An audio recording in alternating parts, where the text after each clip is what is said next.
జగన్మోహన్ రెడ్డి నిలదీయడానికి నేను అడుగుతున్నా. ఒకప్పుడు నేనున్నప్పుడు ఎంత ఉంది తమ్ముళ్ళు రేటు?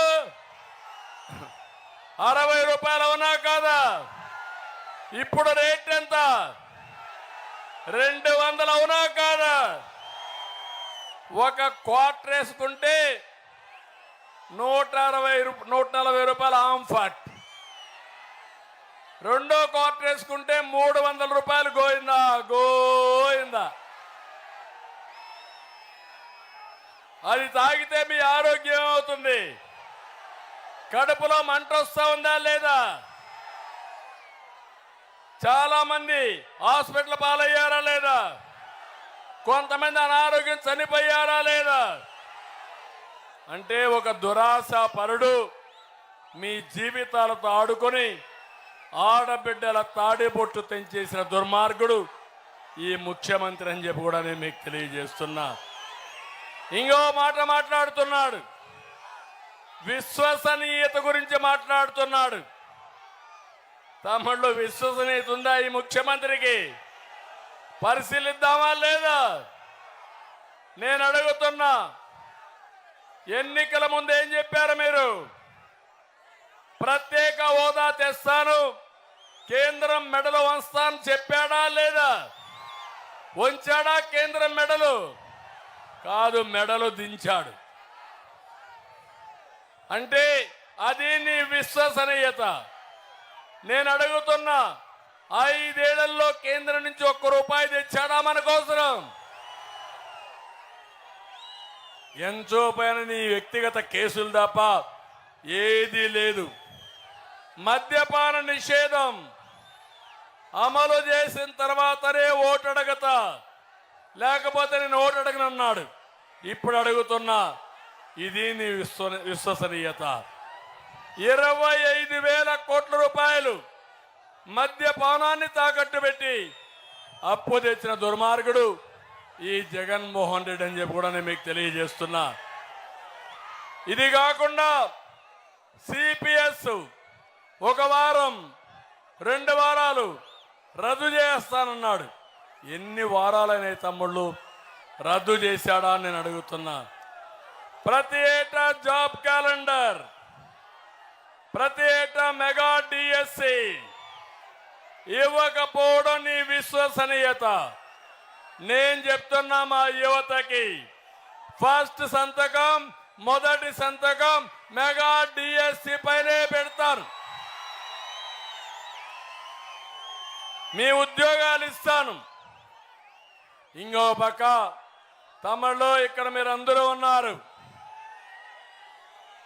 మార్కాపూర్లో అందరిని అడుగుతున్నా, సిద్ధంగా ఉండడం, ఆన్సర్ చేయాలి. హూ కిల్డ్ బాబాయ్? హూ కిల్డ్ బాబాయ్? హూ కిల్డ్ బాబాయ్? తెలుసా మీకు? తెలిసే జైలుపైకి ఎత్తండి.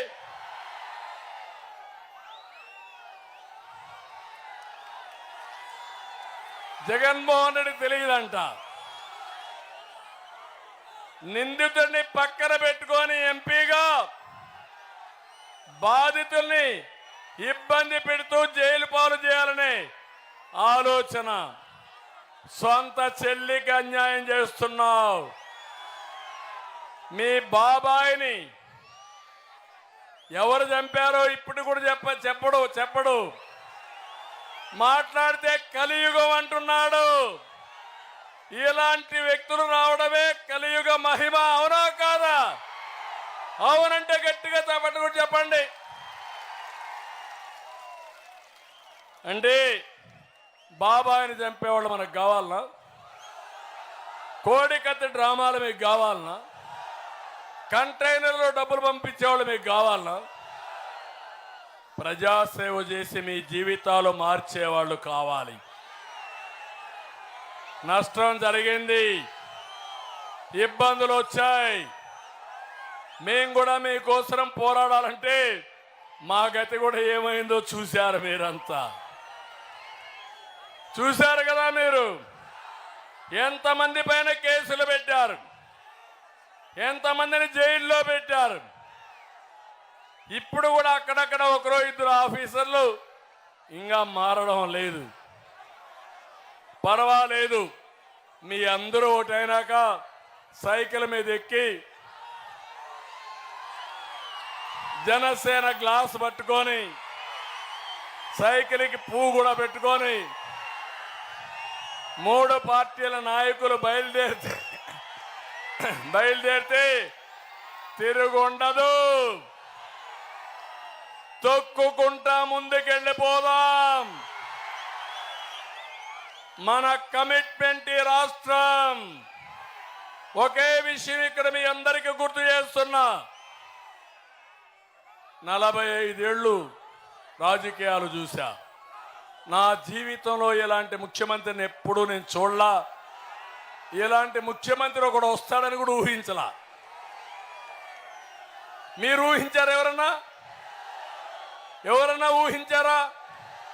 ఎవరు ఊహించరా. అంటే ఇప్పుడు అంటున్నాడు నేనేదో బీజేపీతో పొత్తు పెట్టుకున్నామని ముస్లింల దగ్గరికి పోయి రెచ్చగొట్టే ప్రయత్నం చేస్తున్నాడు. జగన్మోహన్ రెడ్డి, నేను సవాలు విసురుతున్నా మీకు.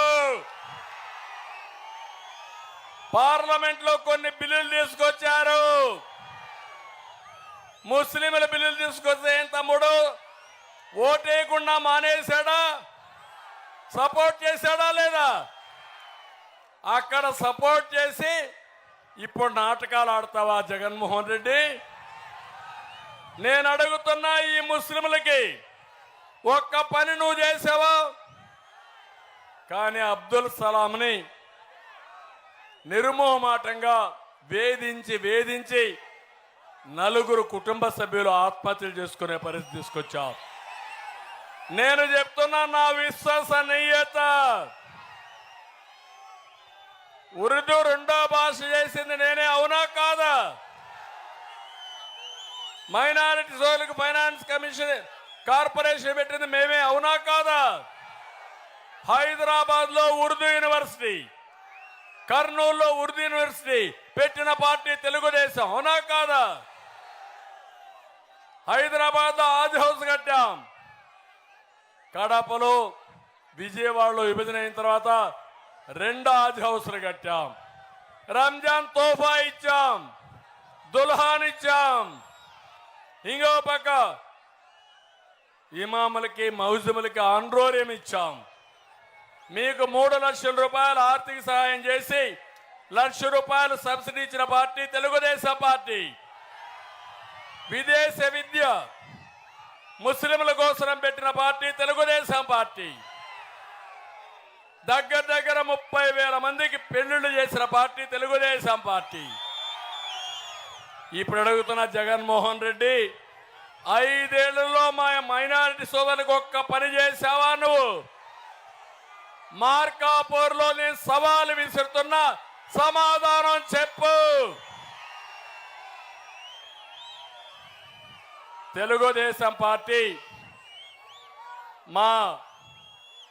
ఏదైతే మా జట్టు కానీ మేమందరం ఎవరైతే ఉన్నామో, మా కలయిక మా కోసం కాదు, ఈ రాష్ట్రం కోసం. ప్రజలు గెలవాలి. ప్రజలు గెలవాలంటే ఈ కూటమి గెలవాలి. 13 లక్షల కోట్ల రూపాయలు అప్పులు చేశారు. మళ్ళా మన పిల్లల్ని చదివించుకోవాలి,